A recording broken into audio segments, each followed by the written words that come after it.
My name is John Messina, host of Hey Coach, and welcome to another edition.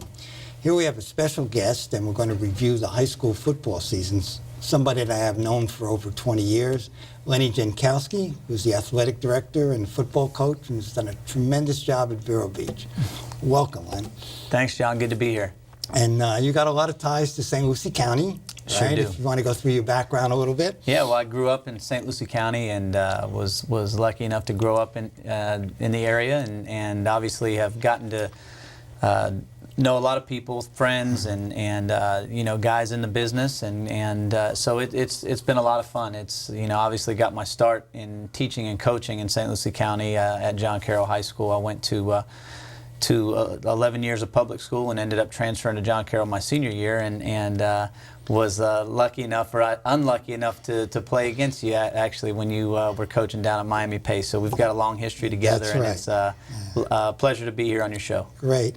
What got you into coaching? Who got you in? Is there a role model or somebody that got you into coaching? Yeah, you know, I was done. I ended up going and playing college baseball and got done playing. And as they say, you know, when you're done playing, that's when you realize, you know, what are you going to do?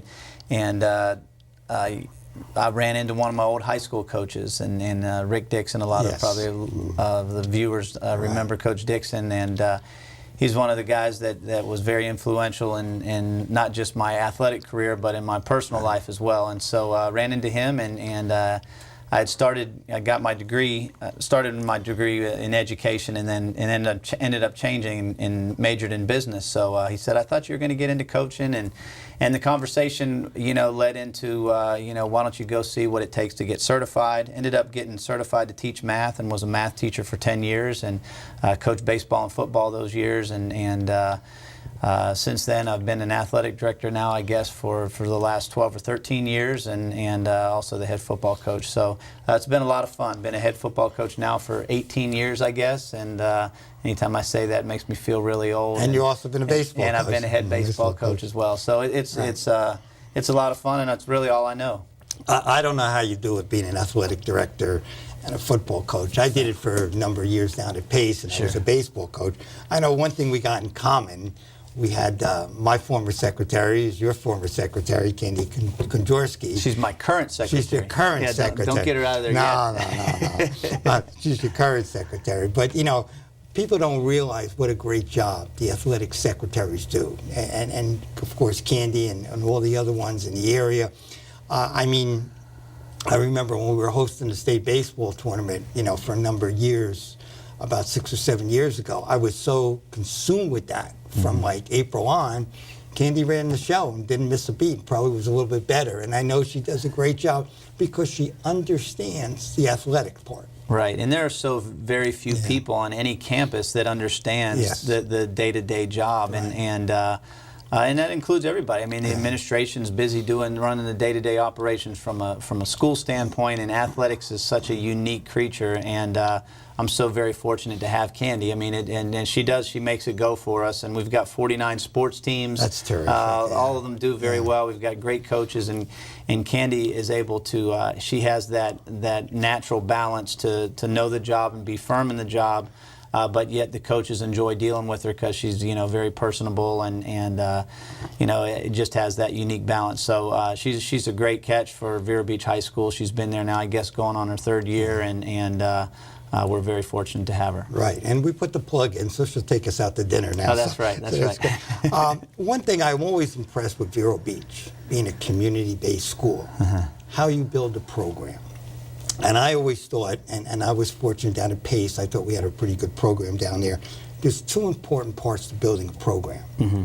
Develop an identity and have the students buy into your expectations. You know, how would you put that with Vero Beach, with the whole school program, not just football? Yeah, well, I think we are. For this part of the world, we're one of maybe the last community-based high school in that, you know, our community is very involved with everything that we do. And I remember in taking the football job, I talked to some people, and during the interview process, there were a couple things that they felt like needed improvement. And One was that they thought that the fans had stopped coming to the games like they did, and the other was we didn't have some of our better athletes on campus that were playing, so in doing that, like you said, you look for buy-in, and I think you do that from every aspect. Starting with obviously the players involved, and then we're very fortunate that our students at Vero Beach High School really think it's a fun thing to be part of the games, and it's cool to go to a football game on Friday night, and it's cool to be in the stands at a baseball game or a basketball game. And so when you get that we've got a very diverse fan base. I mean, we've got some fans that have been going to games for 30 years. We've got obviously the parents and then the student aspect, and so it's a pretty neat deal for doing what we do. This is a pretty cool area, and being at Vero Beach High School's been a pleasure for me. And I've been down there in your office days when you've been selling season tickets, which is probably the hardest thing you do all year, or trying to find seats for everybody. It's definitely a challenge. We've got close to 2,000 season ticket holders for football games, and just growing up in the immediate area, being here from St. Lucie County, and now having the opportunity to be at Vero Beach High School for the last 7 years, it's been nice to see how things work on the inside. Now, one of the things, and you have done a wonderful, wonderful job. I think you're second to none football-wise, coaching in this area, and you have done such a great job. The FHSAA put a new system in this year, okay? You don't have your top 2 teams in the district automatically go anymore. A little bit of controversy. I think people are starting to find some loopholes in it, because you get points based upon your opponent's win and loss record. Right. And there's a case, and I think it didn't happen, but I think if the point system was in last year, where Central or Treasure Coast beat Central during the year in a district game, finished with the same record, but Central would have went because of the opponent's strength of schedule. Right. And this is not like college. You don't really know your opponent's schedule then, right? You surely don't. There's a multiplier, and I've explained this to people, and without boring people and getting too complicated, because I'm certainly not smart enough to get all this figured out. But there's, if we play each other and you're at a school that, a lot of it depends, your record depends on who you've played. Right. So if you've played, for a lack of a better way of describing it, a watered down schedule, and your record is better than the team, Team B, who may have played some tougher teams, and then if you guys would have played head to head, Team B would have beat Team A. There's all these different scenarios. So what I've tried to do is I've really, and this was before the system was in place, I've just tried to put together the best possible schedule against the best possible opponent.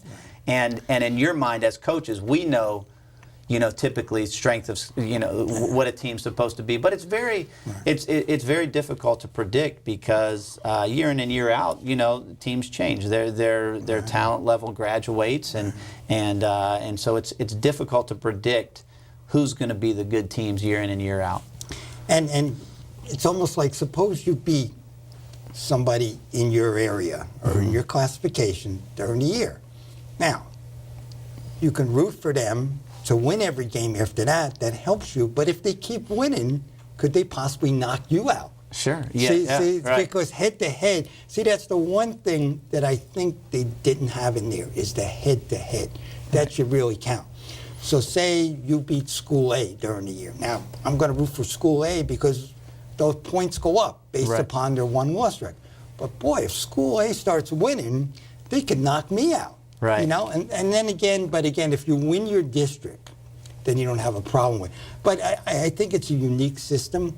I think it made it exciting. I think the eventual state champ, Dr. Phillips, who won it, in the highest classification, Class 8A, they were a 4 seed.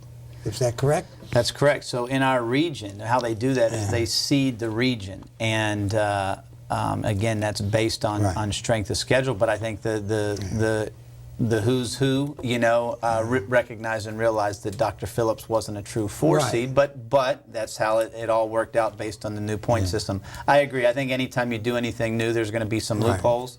Hopefully they get the kinks out. I know there's been a lot of talk about it, as you mentioned, even a little bit controversial. But what we try to preach, and I know we come from the same school of thought on this, is take care of what's in our control. Correct. And as long as we do that, then we should stand okay.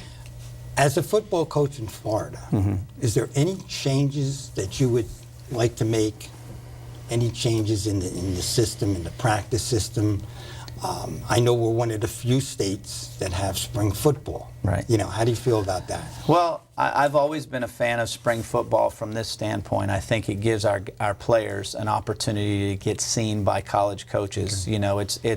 We're probably the last pure sport in that the college coaches really work through the high school coaches in recruitment. You see a lot of these other sports, unfortunately, and I'm a little bit old school in this thought process, is that it's going a different direction, whether it's travel ball or club ball or whatever, and I think it's hurt some of the high school, what we know as traditional high school athletics. And so from a football standpoint, it gives our players an opportunity to be seen in front of college coaches. So those 20 days in May have really benefited a lot of guys in this state. Obviously, if we just were counting on the fall season for our guys to get recruited, well, the colleges are playing at the same time. They wouldn't have the opportunity to be down here. What we're seeing now, just in the last couple years, is how the 7-on-7 game has evolved, and so we're talking now from January to May. There's opportunity for our players to go out and work in a 7-on-7 type setting, and so really the job itself has turned into a full-time, 12-month, 365. We don't see the supplements going up, but the job, and it's not even expected. It's almost required to do that just to be able to compete with the Johnnies and the Joes. And they're talking about making the 7-on-7. There's a proposal of making it an actual sport. Sure. Which I think they're doing it to control it, because it gets a little bit out of hand over the summer when there's nobody there controlling it, and kids are switching schools, and we'll get into that a little bit later, for any reason possible.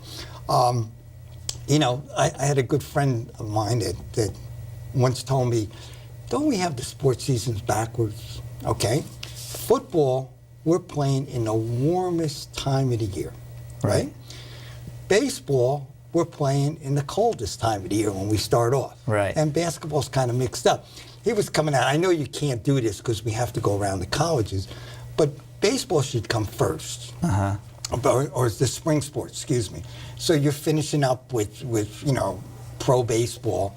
Football should be where the winter sports is now, the coldest weather, the safest weather.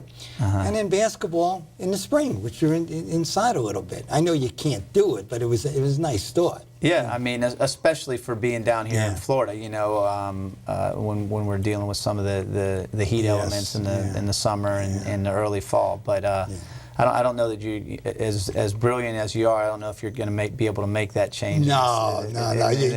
You'll never be able to do it. Right. When I was up visiting my parents up in Jersey a few times in the winter, I went to one of the, I think it was a third-round playoff game at one of the local high schools up there. And I was talking to the coach, and I was saying, Coach, that's great. I said, did you get rained out any games? Now, he's in the third round of the playoffs, and they were 10-0. Right. He says, no, they cut back to 8 regular season games for safety reasons up there. And I know you and I have talked about a lot, and you're so fortunate because you have a great athletic trainer, AJ, who's been there for so many years, and it's been great. But it's a little scary when you start in this heat in August, in the early part of August. I know the state has put restrictions. They're doing the best they can, but sometimes you figure, we're kind of tempting fate a little bit. Sure.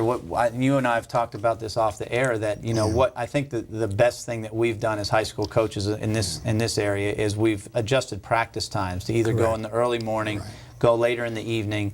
The game setting is not what is of concern. Correct. Of concern is the practice times. And when you're practicing in the dog days of the summer, in the heat, and dealing with that, fortunately, and I think it goes back to what we talked about with summer conditioning, is our guys, as long as we're out there and doing what we're supposed to do, nothing's foolproof, but if our guys are getting acclimated to the heat, and the state, like you said, has some pretty good things in place to get acclimated to the heat, then I think you reduce the risk. And there's some colleges that don't even hit now. Right. They go through their whole week without hitting. There's a limited numbers that you could do.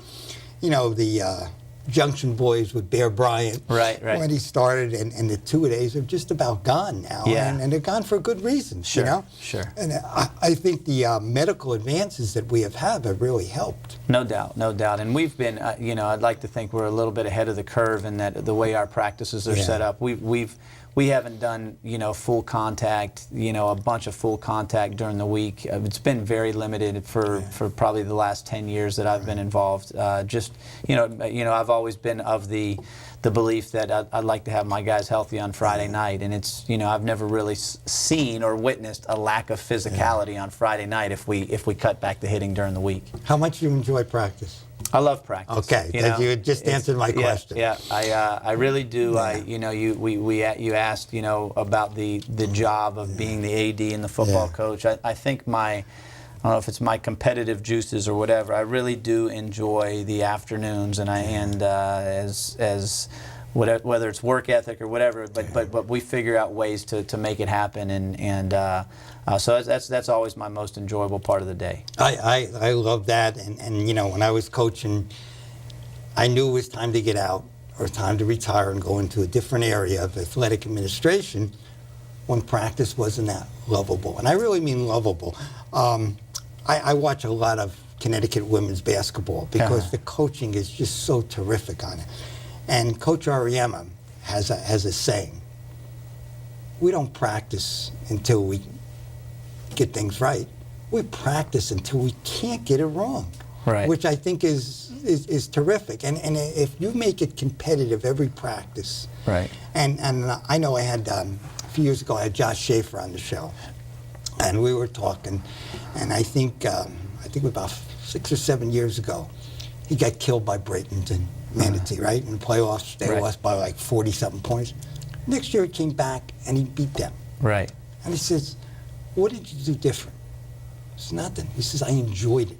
And I think, you know, you and I who've been around a long time, I think that's the biggest part. Sure. Enjoying the ride. Right. Okay. You know, the thing about the playoffs, and you know, we don't have a 5-game series. We don't have a 7-game series.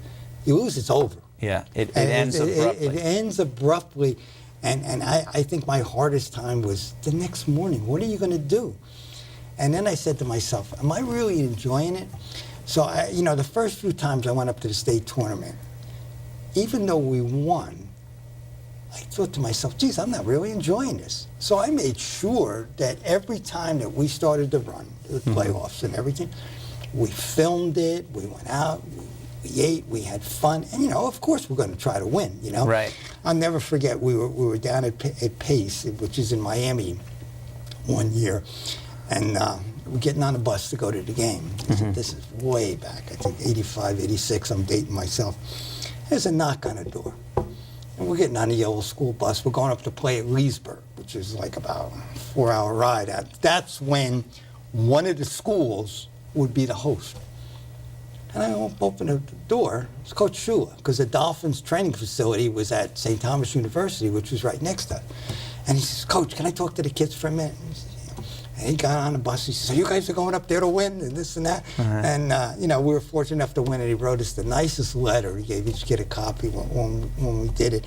But I think that's the thing. Are we enjoying it? Are we enjoying practice? I think a lot of times with the younger coaches, it's got to be this way. Right. No, it doesn't have to be that way. I think you got to. Coaching has changed, Len. You know that. It is. It's a different generation, and we're competing against a lot of different things. Yes. You know, our kids have a lot more available to them than they did when we were younger. So I think coaching changes a little bit. And you're right. I think that, you know, and the thing that I also want to mention is that our kids are a lot smarter than we give them credit for. So if there's a coach out there that's faking it and really doesn't enjoy it, I think they pick up on that right away, and that energy shows in them. You know, it definitely, you know, it shows, and it has its effect. But the losses don't get any easier, buddy. No, It's you know, in a season as we had this year, we go into the playoffs, and we were 11-0 going into the regional semifinal that we ended up losing, and we played about as clean as a season as possible. Yes. We were plus 23 in turnovers, and just had a lot of things going. And so in that game, we turned the ball over on 4 consecutive possessions just in the second quarter alone. I mean, go into halftime at 28, down 28-7, and then we were able to come back and tie the game 28-28. What do you say at halftime? What do you say at halftime? At halftime, it was very challenging because fortunately we had been in different scenarios throughout. It's a long season, right. and so you're in different scenarios, and so a lot of coaches, players, I get in there and you can see there's some some concern, some very almost panic. And so what I did in there is my whole point is I got the team together right away. Usually we'll have breakout sessions and then you get them together. Well, I got them together right away, and I just said, hey, I said we can't panic. Right. What happened, and it was some of it you could say was fluke, didn't bounce your way, whatever. Some was in our control, but it didn't happen for us. And so basically there was a calming and try to have a calming sense, and then just say we don't have to have a 21-point play. We're down 21, but we don't have to get it back in one play. Let's go out there and play like we've played all season. And we were fortunate enough to get back to 28-28 with 3 minutes left. Right. Knocked the ball out on the kickoff. Had an opportunity to recover it. It didn't happen for us, and they score with 17 seconds left, and that closes out. So that's been tough to recover from, just for me personally. Right. We had a great group. And you mentioned, did I like practicing? I think the more telling thing was our kids liked practicing. Right. Not only did they like it, they loved it, and they loved going to practice. They loved being around each other, and it was a special group. So from that standpoint, they're difficult because as a coach, and we know this best, is that after it's all said and done, we feel if there was anything that I could have done personally. Right. To make their experience a little bit better, and so you feel like you let somebody else down, and that's always the worst thing that goes along with coaching. And to be a good coach is just like a good teacher. You got to be adaptable. Right. Okay, you can know everything in the world about your sport, but if you're not getting through, and if the kids are not responding to your teaching, you're not doing a good job. And there's no doubt. And it has changed over the years. For sure. I mean, the kids want to know why now. Right. Years ago, they would never say why, and to me, the approach that I used my last few years, okay, now you explain it back to me. You're the coach. You tell me what we're doing. Okay? Right. Well, I want to, hit and run in this situation. Okay, fine. Now explain to me why. And I know you, and I think we're close enough in philosophies that you're going to make practice harder than you're going to make the game sometimes, okay? You probably put yourself in a 2-minute situation. Sure. I used to put myself put them on bases loaded, nobody out. Right. 3-0 count, team in the field, team up. Okay, well, that's not fair. Well, it might be like that. Right. You got to put game pressure in practice. Right. We're constantly trying to put an emphasis on that. Whether it's just on air or ghost men on the bases or whatever it is. This needs to be game pressure, and just try to drive that home. But yeah, I agree with you wholeheartedly. And you have done such a wonderful job with the college scholarships, and you have had so many players over the years getting college scholarships. Go through a few of the scholarships you have this year with your players. Well, yeah, this is very unique in football. We've always had in the other sports an early signing day. What we mean by that is there's a day that you can sign early, and then there's another signing day later on. Well, this is the first time in football. So December 20th was the first time in the history of college football that they could sign, that student athletes could sign in December. But they don't have to sign. But they don't have to. Okay. So that was an opportunity. So we had one kid at our school that signed on the 20th. Now this is a very good class of mine. I mean, this will probably go down as the deepest class that I've ever had in my coaching career. So we've got a number of other players that will still, on the traditional signing day, which is always the first Wednesday in February. This year it's February 7th. That will have sign on that day. So it's been a busy, recruiting just opened back up this week. They have what they call a dead period, and it's been shut down since right before the holidays. And so now it's opened back up, and we've had college coaches through every day, and our kids get an opportunity to be seen and show film and do all that kind of stuff that we try to do to promote our guys. So we had one kid, David Reese, sign on December 20th with the University of Florida, and super excited about David. He had a great senior season, and obviously started in St. Lucie County and then moved up to Vero this year. His mom's the dean over at Westwood.